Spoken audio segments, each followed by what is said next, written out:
So without further ado, I want to introduce Rabbi David Kunin, who serves as the senior rabbi of Congregation Beth David in Saratoga, California. He has been traveling and working with the Jewish community in Indonesia for about 10 years. He has worked with the local leaders and community there on engagement and educational efforts, and he also has brought several Torahs and prayer books to the community there. And I will let him share more about what the community looks like and what the history has been. So I will now turn it over to you, Rabbi. Great. Thank you very much.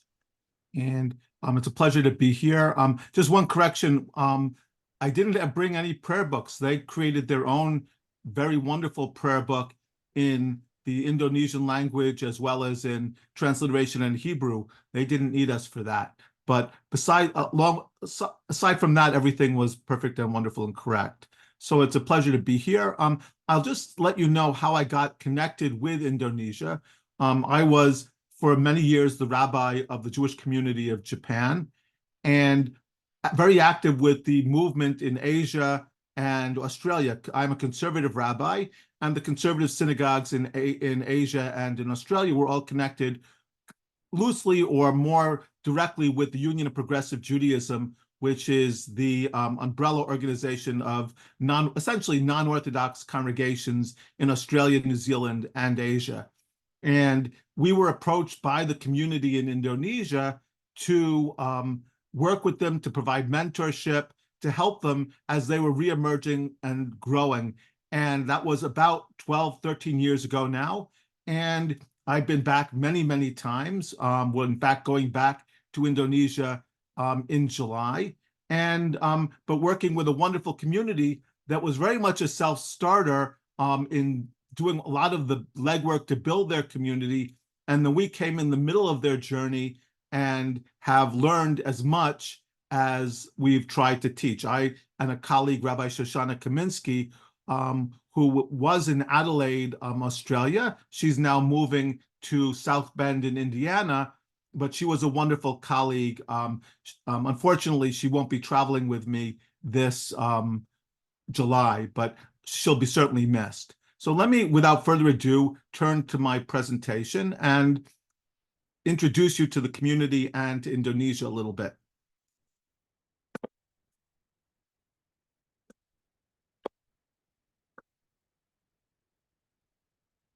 So I called my presentation Lost Tribes because these tribes, these people, the Indonesian Jews have been there for thousands of years, some of them, and they've been forgotten by world Jewry.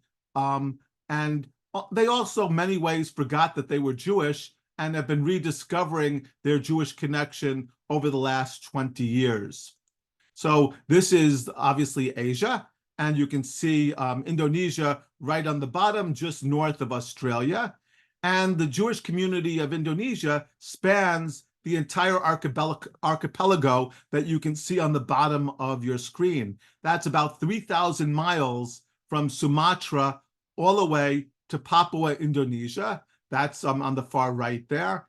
And there are Jewish communities that have come together in that entire archipelago. So the Jewish community, so this again, a map of Indonesia more directly. And you have a Jewish community in Lampung in Sumatra, in Jakarta, the capital of Indonesia, in Manado, which is on the island of Sulawesi, and Ambon, which is in the midst of the Spice Islands, where cloves and nutmeg come from, and Timika and Sentani and Jayapura on Papua, Indonesia. There are also smaller communities in Bali and in Magelang, which is in central Java. So you can see that the Jewish community spans the entire archipelago, and it's not a huge community. There are maybe 300 or 400 people, adults in the communities that are spread across these islands. So each community is small, but the communities are vibrant and growing and are excited about being Jewish. And I have to mention, they're not the only reemerging Jewish communities in Indonesia. There also are other small Jewish communities in Jakarta that are not connected with the groups I work with, in Manado, and also in Timika and Jayapura. So the Jewish community and the people rediscovering their Jewish roots is quite widespread in Indonesia. I would say, though, there's not more than 1,000 or so Jews, all told, in Indonesia, plus the children. So it's not a large number, but it's a very vibrant number. And as you can imagine, when I work with the communities, I work with the communities you see on your screen. It's a lot of flying on small airplanes. It's a lot of traveling. And in fact, in the trip that we're making this July, we're going to be visiting Jakarta, Bali, Ambon, Manado, Timika, and Jayapura and Sentani. So in a month, we're going to be visiting and working with 5 different communities. It's quite exciting. That's the most we've done in one trip. So people have lots of misconceptions about Indonesia. Indonesia is, as we all learned in America, the country with the largest population of Muslims. It's a very dense population, and that certainly is true. And yet, a lot of the ideas that we have about Indonesia and about Muslim countries don't really play out. So this is a picture from Bali, and you can see Israel mentioned a few times. These are not Jews, these were Balinese Indonesians, and yet you see an Israeli flag without any problem in Indonesia. That was a bit of a surprise for us when we first went. We were very worried about what it would be to visit a Muslim country which didn't have a great reputation in Asia. Here in Papua, this is a picture from Papua, Indonesia, and there you see again bags selling with Israeli flags on them that they were selling just on the street for tourists, which is interesting since there isn't a large tourist population in Papua, Indonesia, but the bags were there nonetheless.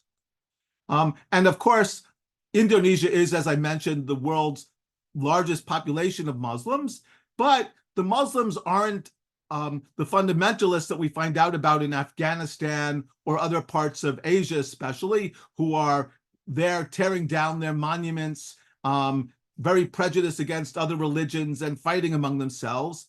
Instead, when we visited various sites in Indonesia, this is actually a giant Buddhist temple that is in central Java.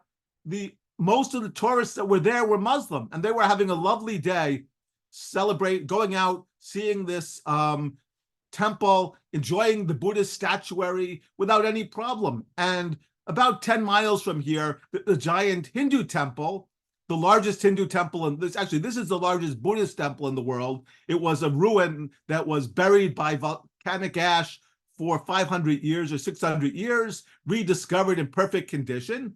The Hindu temple is one of the largest in the world.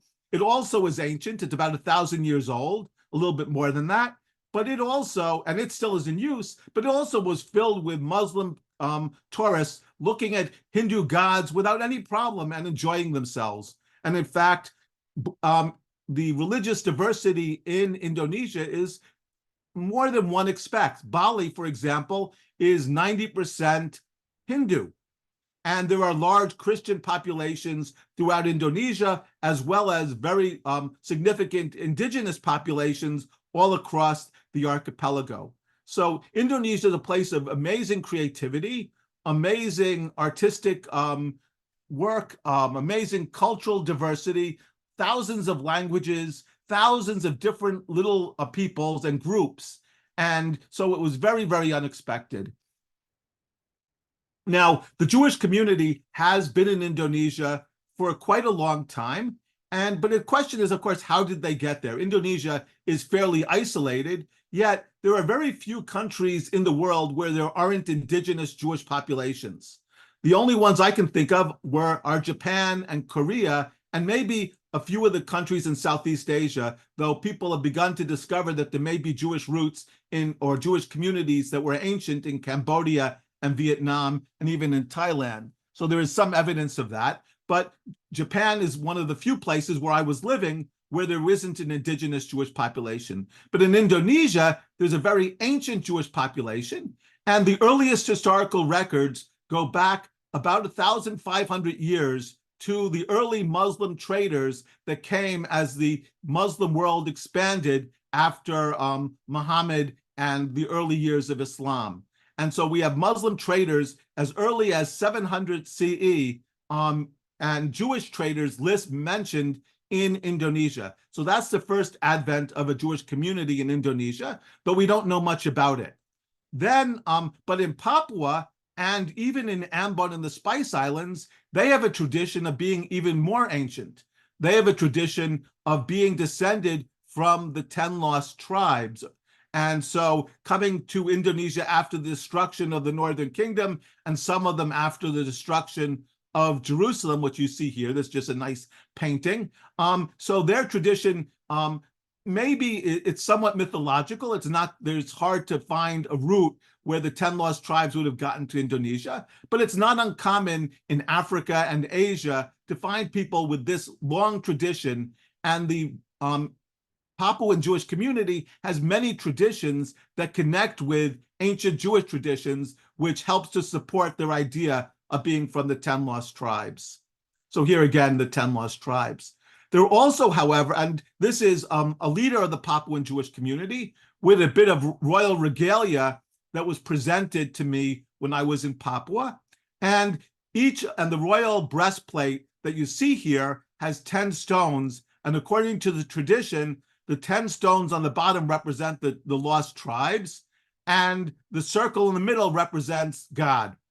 So that was their royal regalia, also part of their tradition of being from the 10 lost tribes. But Jews also came with the Mongols. That's the origin of Jews that we find in the Chinese community in Indonesia, because Indonesia has Muslim populations that came in with the Muslims, but it had an ancient population of indigenous peoples. And then there's a large Chinese population, and we find Kaifeng Jews in Indonesia as well.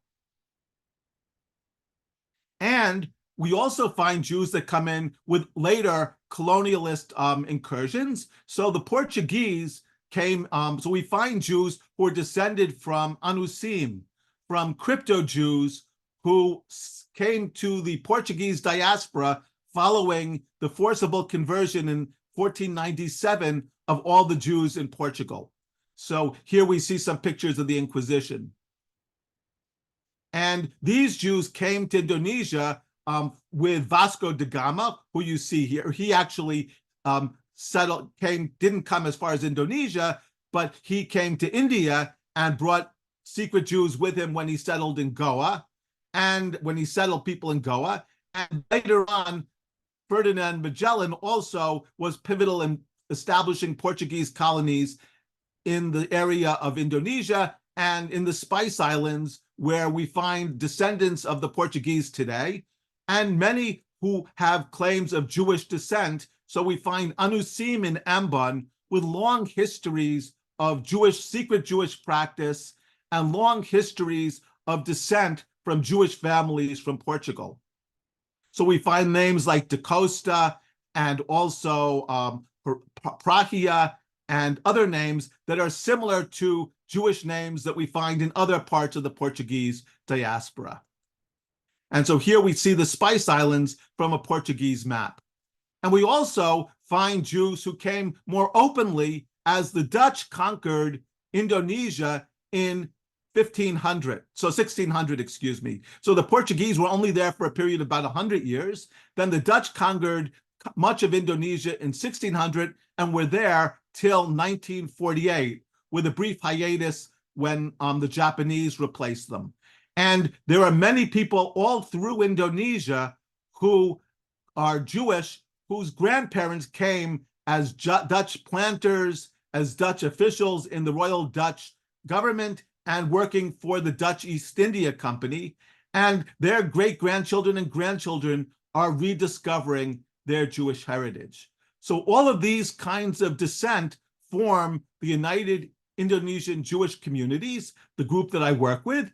And so we have some who are descended from Kaifeng Jews, some in Papua descended from the 10 lost tribes, some in Ambon who are descended from Anusim, and some who are descended from Baghdadi Jews. So we have quite a diversity. Now, in Indonesia, there was only one synagogue that was open and a building used for a synagogue, and that was on the northeast coast of Java in Surabaya. This synagogue was in use until about 10, 15 years ago, when most of the community had left either for Singapore, Japan, or for Israel or the United States. So the synagogue is now defunct, and in fact, the building was either destroyed after the community closed it, or there is some rumor that it was taken down and brought to Israel, at least things from the inside. It's not clear. So the synagogue is no longer there, but there are families that are still there from the community. This was the community in Surabaya about 100 years ago. And they were Baghdadi Jews. But they still maintain the cemetery that's there still in Surabaya. This one was obviously a much more recent person who died. And so there are families in the UIJC who are actually from this community and who had a Jewish presence in Surabaya, an open Jewish presence even up until today. So let me introduce you now, before we go on, to the leader of the United Jewish Communities of Indonesia.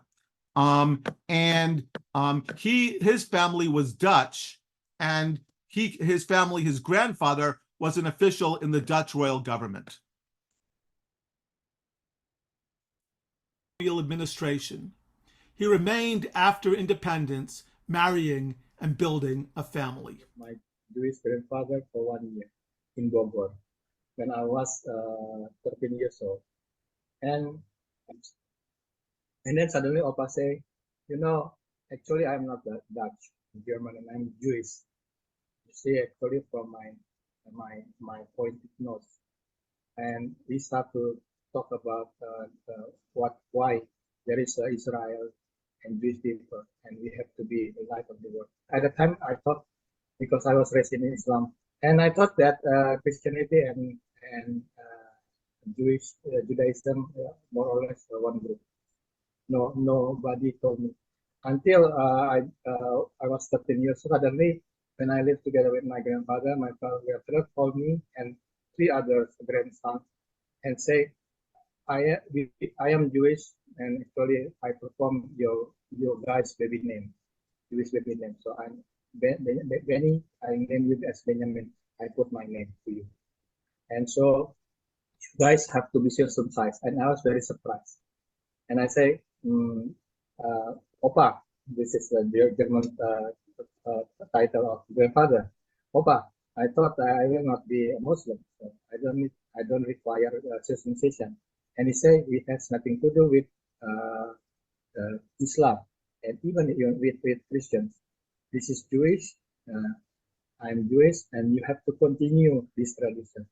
And he recited blessing and sent us, the 4 of the grandsons, together to the Muslim doctor.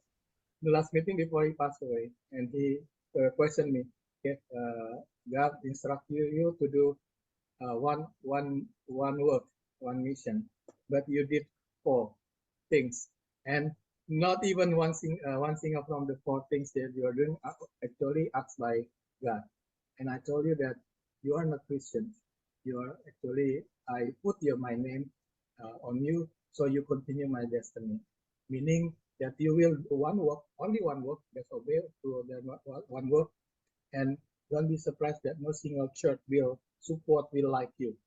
And it inspired me, and finally, after the last meeting, my grandfather passed away a year later, and I decided to be religious. So I say, I need to start something Jewish and nothing to do with other religions. And I bring this to the community, and people come to me. I'm very surprised why they want to come to me, because maybe I'm very helpful and very warm welcoming to them. So I started this community in I named it United Indonesian Jewish Community. I put United title because I believe, like Indonesian, we consist of 700 tribes. Everybody is not the same, and even if the Jewish people, everybody is not the same. Yeah. we have Mizrahi, we have Ashkenazi, Sephardim, and all the families. So I don't believe only one color. So I try to embrace my people in Indonesia, only my people, my expatriate, to have one family. Ariella, often. So that's Ben, who was the leader of the community, and he was instrumental in founding this community and bringing together the Jews from all over Indonesia. So let me now show you. Why do we go back to the start? Okay.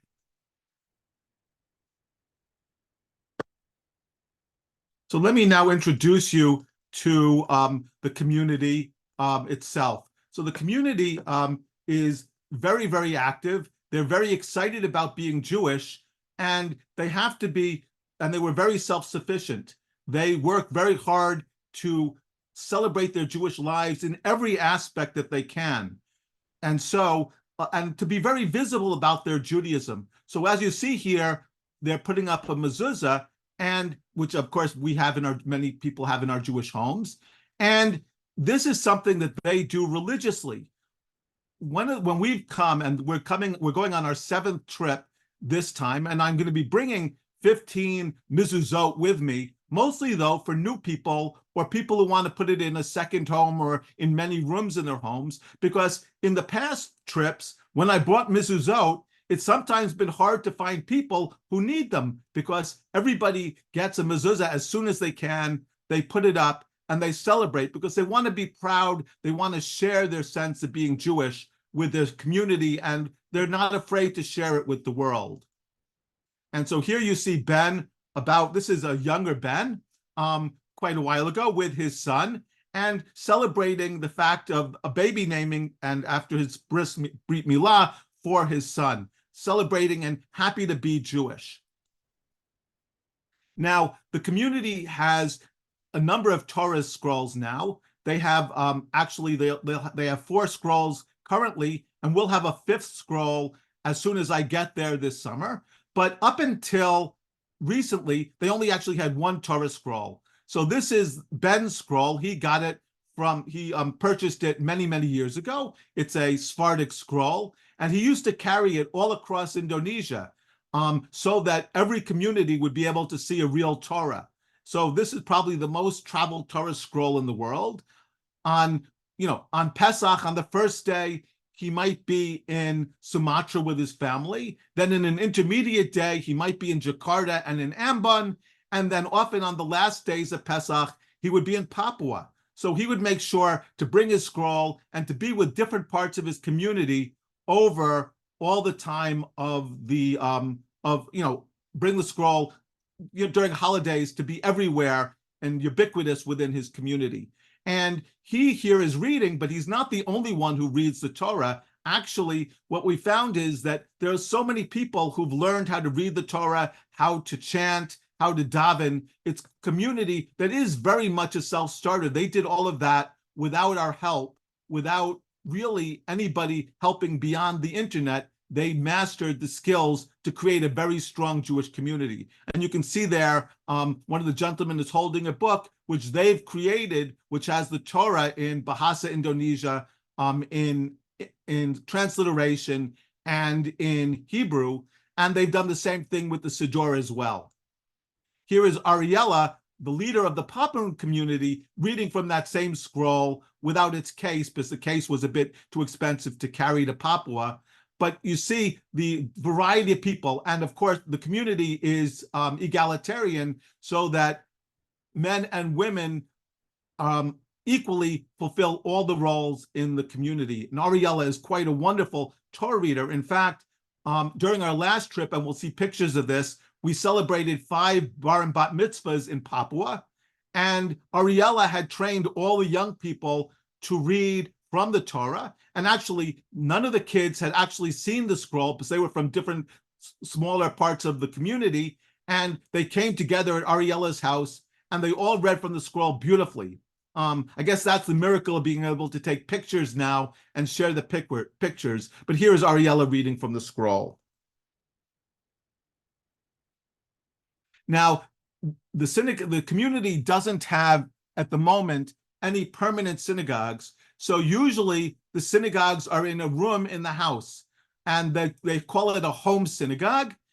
It's very common all through Indonesia. They'll have an ark similar to the one you see there. They have Kabbalistic posters. I'm not sure where they got them from. Well, I got them from Israel, but they all love these Kabbalistic posters. And inside the ark will often be their Siddurim, as well as oftentimes before they had Torahs, they had a little paper Torah scrolls that they used instead of having a real scroll. Now, as I mentioned, 3 of the communities have permanent scrolls. There's a scroll in Jakarta, there's a scroll in Ambon, and there's a scroll in Papua Timika. Those scrolls were brought by my wife and myself and Rabbi Kaminsky over the last 10 years, and we're bringing a 4th scroll that will be in Manado that I'm picking up from Philadelphia in a few weeks.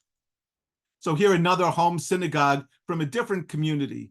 Now, this community is in Ambon, and their home synagogue has something beyond the normal things that you would find in an ark. They also have a few rocks that are found in the ark.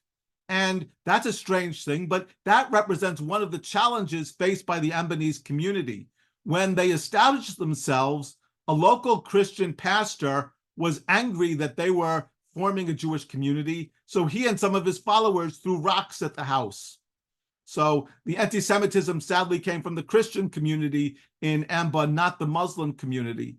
And so the leader of the Ambonese community, Moshe, kept the rocks and put some of them in the ark as a reminder of the event. So anti-Semitism is a challenge that they face, though not often from the Christian community and not so often from the Muslim community. Though, of course, with the events going on in Israel and the tensions in the world, that may well be changing. And to some degree, I'm a bit nervous about our trip because of that.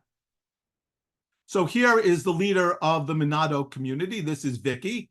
And you can see him wearing tefillin. And this is another mitzvah that they're very, very proud of, so that when they finish their training and go through all of the material that Rabbi Ben has prepared for them, he has sources from Israel usually that have friends who send him older pairs of tefillin, and he shares them with the community. And this is another mitzvah like mezuzot they're very proud of.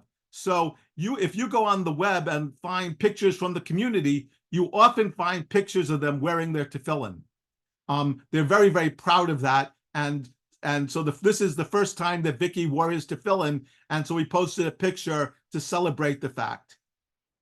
And this is the community where the Torah scroll is going to be placed in this summer.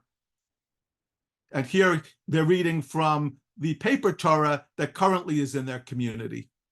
So that's not a real Torah scroll, but because of the difficulties, they wanted to be able to still read from the Torah, so they use that scroll until they have something real to use instead. So obviously, it's very difficult to be in Indonesia so isolated. There's some mitzvot that are easy to do, such as building a sukkah. The material here is easily found. And obviously, we've been able to get the mezuzot, and they've also found mezuzot and tefillin and the like, and they put together siddurim. But there are some mitzvot that are harder to do, and one of those is lulav and etrog. Occasionally, they can get a lulav and etrog from Israel, but oftentimes they have to use local products because of quarantine laws that were actually even more problematic in Asia to bring in agricultural goods than in Indonesia. So oftentimes they have to substitute other objects so that they can celebrate. So here you see a different citrus fruit is being used as an etrog, and the leaves are not quite right. So, but this is a creative way of their trying to fulfill the mitzvot in difficult circumstances. And I think it's wonderful that they found objects that help them so that they connect with their Judaism. And here you see different communities celebrating Sukkot. And here you see some Israeli ones that they managed to get in that year. But oftentimes not. This is a young man in Papua with an orange. Obviously, palm branches are very easy to get. So they have to be very self-starting. They have to do a lot of work themselves that allows them to fulfill their Jewish lives. So matzah, for example, is something that is very hard for them to get. So they make it themselves. And I'm sure, like our shmura matzah, it tastes a bit like cardboard, but all the communities across Indonesia make their own matzah. And here they are celebrating Passover in Papua. And let me play this.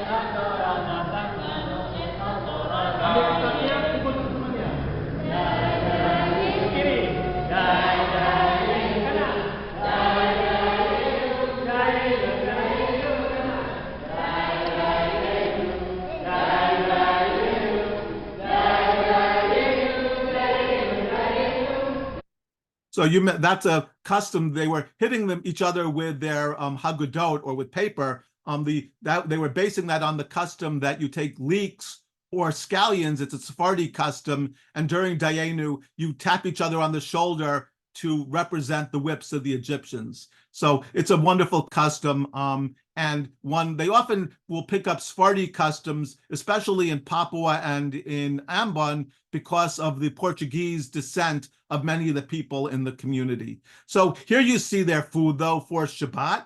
And one of the things they've also learned is that they don't have to be like Jews everywhere else in the world, eating the same food.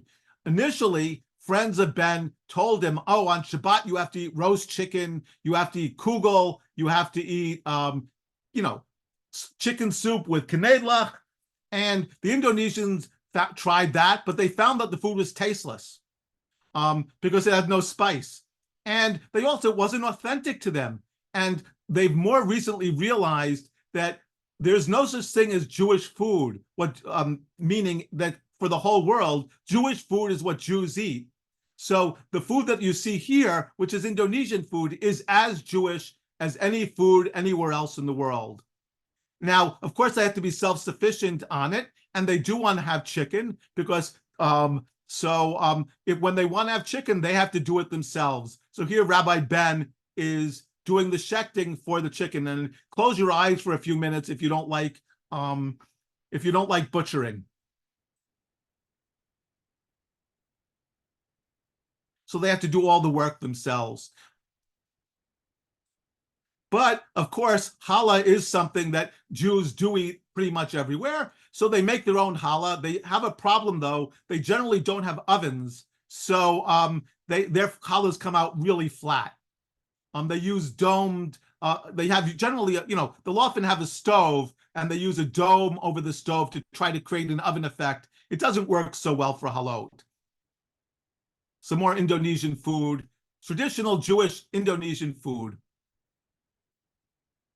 Now, I want to, in addition to being Indonesian in many ways, they also, especially in Papua, retain some of the traditions of their indigenous community. The Papuan communities are indigenous. They're from generally a tribe called the Sentani tribe, which is one of the indigenous peoples in Papua, especially in northwestern Papua.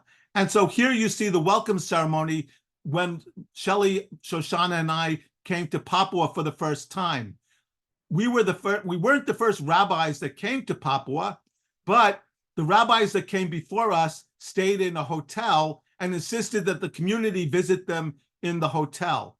We were the first rabbis that came to their houses and actually stayed with the community. And so they were thrilled, and they welcomed us and adopted us into their family. And here's the adoption ceremony of welcoming us into their homes. The bowl, they massage the feet and say that the bowl is a part of Papua. And when we take the bowl with us, which we did, we're taking Papua with us wherever we go.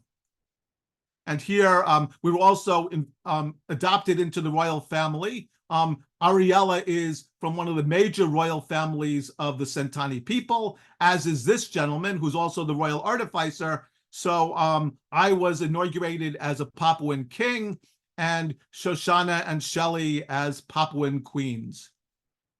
And here, that was the first part of the ceremony. Later on, up in Sentani, I received a royal kilt, just like the gentleman is wearing, as well as a crown and armbands Shelley and Shoshana were not happy because all they got were grass skirts. Here is Ben dressed in his not quite as elaborate royal garb. He was only a advisor to the king while I was inaugurated as a king. My Reginald picture. And here we are with the welcome feast. Fish and sago. The stuff in the bowl is something called sago. It's from a root, from a fiber, from a tuber from the jungle. So it's easy to get. It's a gelatinous mass which is tasteless, has the consistency of glue, and actually sort of the taste of glue as well. But in Papua, in eastern Indonesia, it is eaten instead of rice. Rice is not very available, but the sago is very available. And all the feasts, they eat it as well as the meals, and they quite enjoy it, though Shelley, Shoshana, and I never quite enjoyed it. Here you see again that community from Papua. In all of the members of the Jewish community, whether they have halakhic Jewish descent or not, converted over many years. They decided that they wanted everyone to be equal, so that even Ben, whose family on both sides are Jewish, and other members decided to go through a conversion. And I thought that was wonderful, because that way there's no one who can say, my ancestors are better than yours. And so here you see one of those conversion ceremonies. This is near the mikveh in Papua. And here you see after the mikveh, then everybody made a declaration of faith to Rabbi Shoshana, who's on the right, and myself.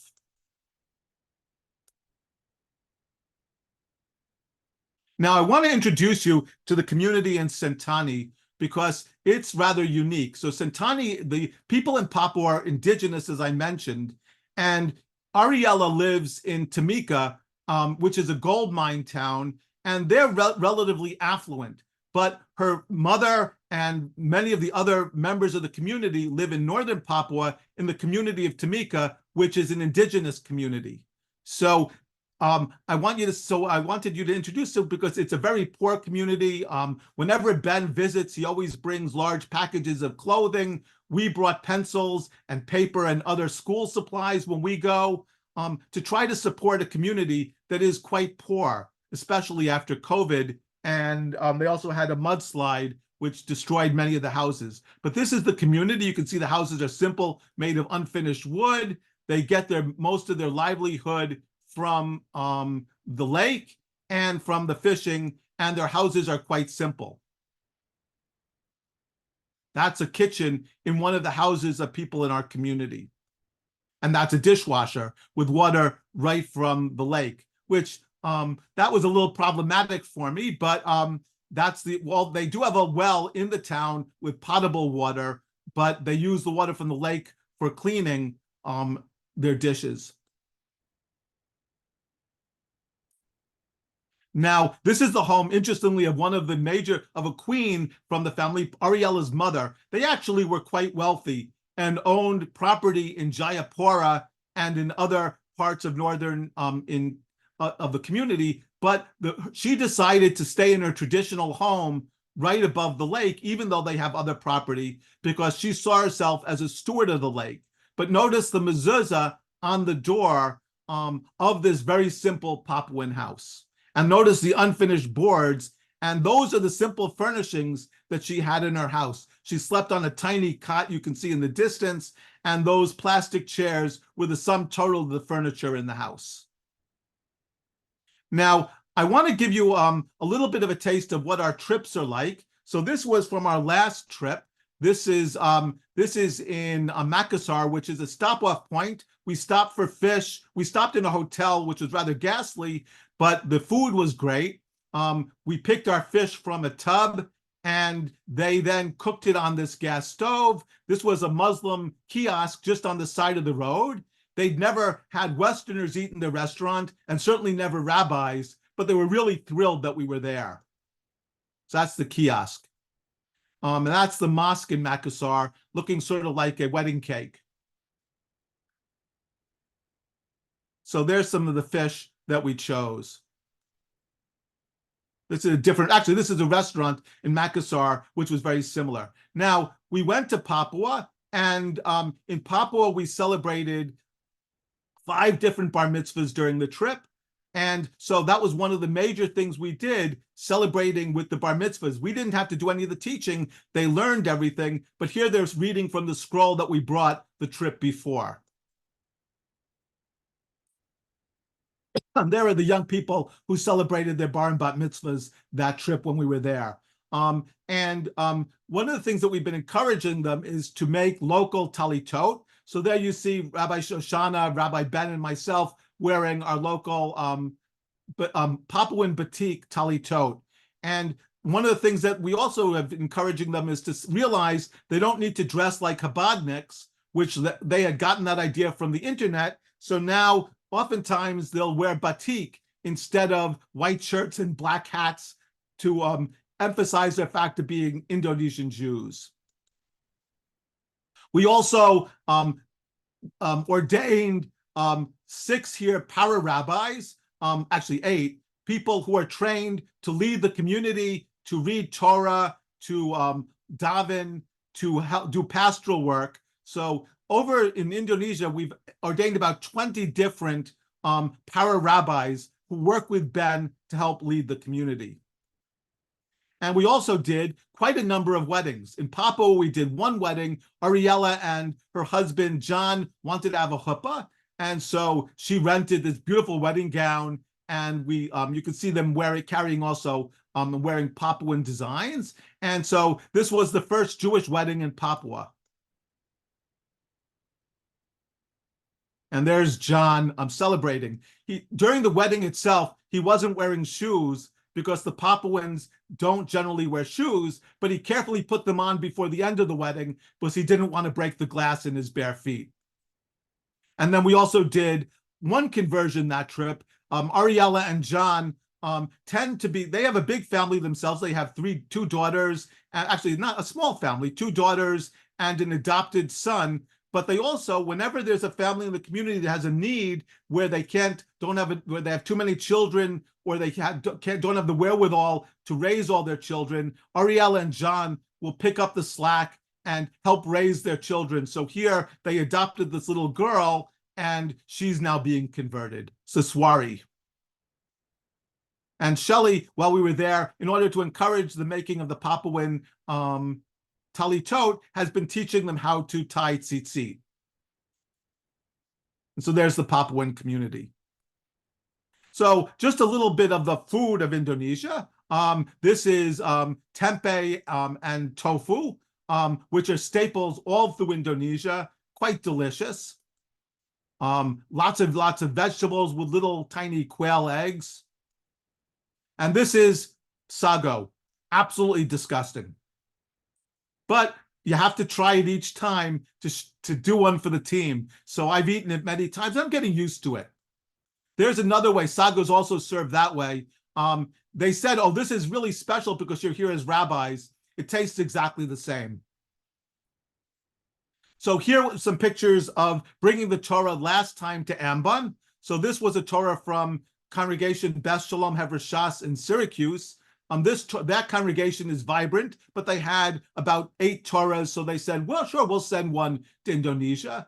The other 2 Torahs that we brought to Indonesia that are in Jakarta and in Papua, those communities were from synagogues that were closing and donated their Torah. So Hadar, a synagogue in Newcastle, Pennsylvania, that no longer is in existence, and a synagogue in Edmonton that's no longer in existence. And the Torah scroll that I'm bringing this summer, that I'm going to be picking up, also comes from a synagogue in Elkins Park in Philadelphia, which sadly is closing there, and they're facilitating the adoption of one of their scrolls into Indonesia, which is quite wonderful, and a way that community will live on as its scroll is in Indonesia. So here's the welcome ceremony in Ambon.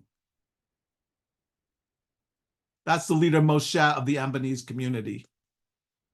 And there we're reading from the scroll. This is the welcome ceremony about 8 years ago in Jakarta. when we brought 2 scrolls there, and 1 scroll then left and went on to Papua. And this is the welcome ceremony in Papua.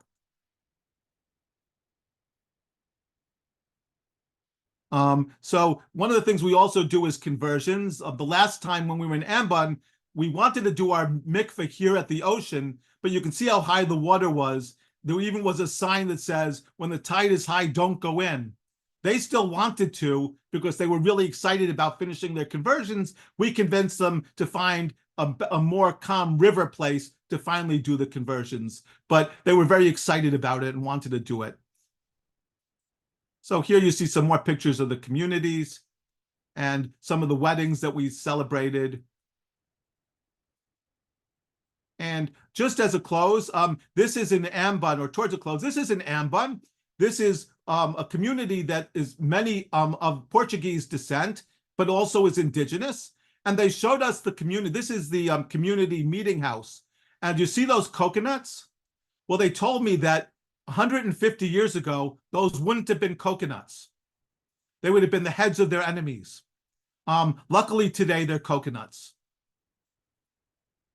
Here a kitchen. And finally, we found last time that there is a way that sago is actually quite delicious.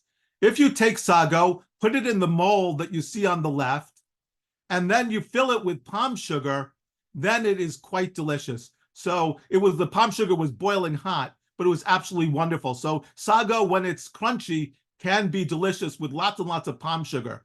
They also make wonderful noodles out of sago, which are actually quite delicious too. So finally, we know that sago and chips. So finally, we know that sago can be good as long as it's not in its gelatinous mass.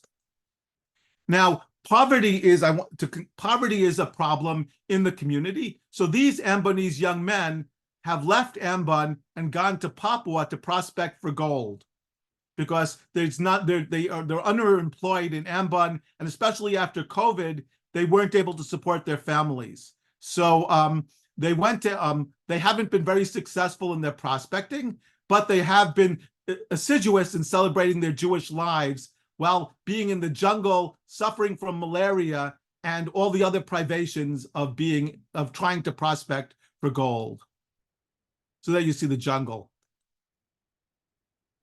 And also, COVID has taken its toll. So while we were there, we had an unveiling for the leader of the Jakarta community. And also, he was the most important financial support of the community. He actually paid for the bulk of most of our early trips to Indonesia, but he sadly passed away from COVID.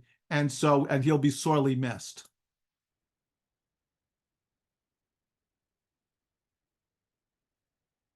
And so there's a Megillah that we brought last time that was donated by a rabbi colleague of mine from Buffalo. So that is the Jewish community of Indonesia. So now let's open it to any questions that anybody might have. Thank you so much, Rabbi. Yes, we have quite a few questions, and I hope to get to at least some of them. So there were a few people who mentioned that they believe that they have some Dutch roots, that their family members had gone to Indonesia and had families there, and they're curious if there are any sort of genealogy records or resources for Jewish communities in Indonesia. Well, the families that have Dutch roots, it's fairly easy to identify. So that Ben's grandfather was from Holland. He was a military official towards the end of the colonial period, and his mother's family was descended from his grandmother on his mother's side was from Manado, and their family were Dutch planters who had come to Manado maybe 100 years ago, 150 years ago.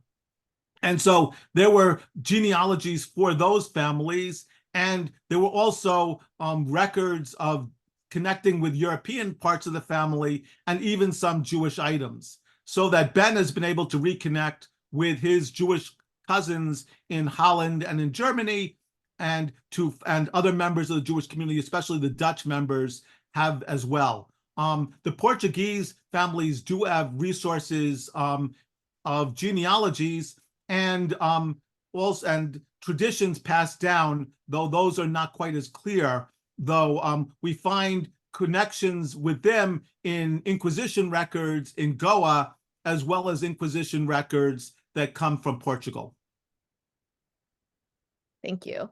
And we're also getting questions about, the percentage of Jews compared to the whole Indonesian population, and the extent to which either there's like intercultural relationships and intermarriages, or lots of conversions, and what that may look like. Well, so the Jewish community is infinitesimal. It doesn't even register in a percentage for Indonesia. Indonesia has millions and millions and millions of people, and the Jewish community is maybe, all told, 1,000, 1,500 people spread across the islands. So perforce, there is intermarriage, though in general, in the community, since it's been established, we often will do conversions when young men or young women are getting married and their spouses convert to Judaism. So that is common. But obviously, before the community was established, there was lots of intercultural and connection. People were marrying, people from different communities. So that was, in that kind of situation, there's really no choice. But the community does, they're integrated totally into their society, and so they're not, it's not the kind of situation where community would be isolated into itself. Great, thank you. You spoke about many waves of different kinds of immigration. We had a few questions about Jewish refugees from the Holocaust, and if there was any sort of population that arrived in Indonesia that came through that. Not that I know of. In Asia, most of the Jewish refugees, there was a large number of Jewish refugees that had managed to get to Shanghai even during the Japanese occupation, and to travel through Japan through the work of people like Sugihara, who saved quite a number of Jews from Lithuania. So you do have, so in Japan you have quite a lot, and obviously a lot of refugees came to Australia. But I don't know of Jewish refugees who came to any of the southeastern Asian communities. I don't even, maybe in Singapore, though I don't think so. The Singapore community is quite a bit older, and I don't know of any Holocaust survivors that made it there or chose to go there. Great, thank you. Maybe you said this before, but there was that piece of food that you said could be delicious, but wasn't when it was in its gelatinous form.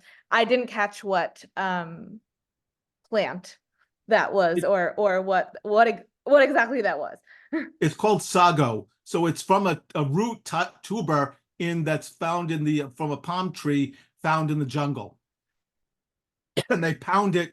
It's sort of like poi, I think, but they pound it till it gets into a powder, and then they turn it into this gelatinous kind of substance. Or they use the powder. They use the same powder to make those crispy kinds of things, and no doubt the noodles as well.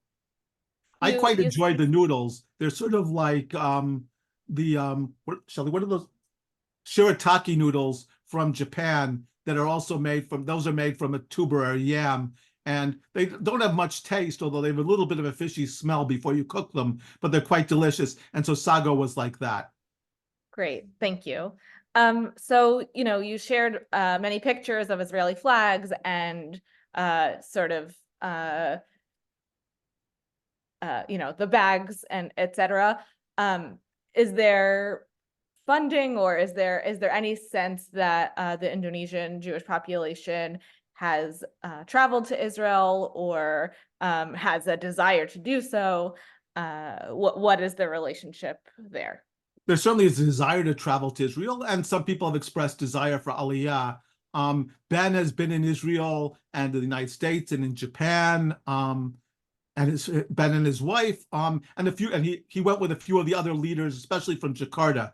I think unfortunately now the finances of the community are quite strapped, so that Rudy was quite wealthy. And so I think he probably funded Ben's trip to go. Although Ben also worked at that time for a European company, so he may well have had, and he was doing quite well at that time in coffee business. So so some of the more wealthy people could afford to go to Israel. Most of the community probably can't afford to do it. Outside of Jakarta, and so they were actually quite good at funding even our trips initially, but that's become more difficult with unemployment and underemployment, especially after COVID and especially after Rudy's death. Thank you. Yeah, I think for many people in the Zoom, it's not just learning about the Jewish community, but also more about Indonesia. Can you talk a little bit about the industries that exist in Indonesia, and besides fishing and sort of things from agriculture, are there other ways that the wider community and also the Jewish community are supporting themselves? Well, I don't know a huge amount about Indonesia in that respect, but I can talk a little bit. So in Papua, for example, there is the largest gold mine, which is also one of the largest silver mines in the world. So that it actually it's owned by the Indonesian government and a major conglomerate from Australia, and it provides a huge amount of employment in Papua and across Indonesia, and actually its funding provides quite a lot of money for the Indonesian government, although the people in Papua are upset because not a lot of the money gets back to Papua, perhaps not surprisingly. Also, the coffee business is very large. Ben was involved in the coffee business. And so, and I think there's lots of mining of other kinds of raw materials throughout Indonesia as well. I don't know much more than that. The community, as I mentioned, so Ben was in the coffee business. Ben, one of the things he does is he collects degrees because he's very, very bright and he enjoys studying. So he just finished a PhD, and he's now teaching in a university as his primary employment. Although it doesn't pay very well, but he's enjoying it. But a lot of the people are underemployed, so that's why necessitating the gold prospecting. So those young men aren't working in the gold mine, but what they do is they're sort of like the old California gold miners. They've gone to Papua and they're panning for gold. They haven't been successful as far as I know yet. They actually, early on, they had collected quite a lot of what looked very promising, and then they mixed it with the chemicals that are necessary to separate out the gold. And when they mixed it with the chemicals, they found they didn't have anything, or not enough to actually make any kind of living. So they're still working at it, but it's a really hard process to prospect. So it's a real challenge for the community living in Indonesia at this time. Thank you so much, Rabbi. And somehow we are at time. So I want to thank you, and I want to thank everyone for your questions and for joining us today. We will send out a recording, and you'll be able to watch this at your leisure. We will see you at our next tour. Can I add one for thing? now. So if anybody, can I add one thing? Oh, yes, please. Sure. So if anybody has any more questions about the community, you can contact me at rabbicunin@gmail.com. And also Rabbi Cunin at bethdavid.org, which is fine either way. And I also do have a film that I made of the about the community, and I'd be happy to send people the link for the film if they want to watch that as well. I'm happy to include that in the follow-up as well. Okay, great. Thank you all, and have a great day. Thank you very Bye-bye. much.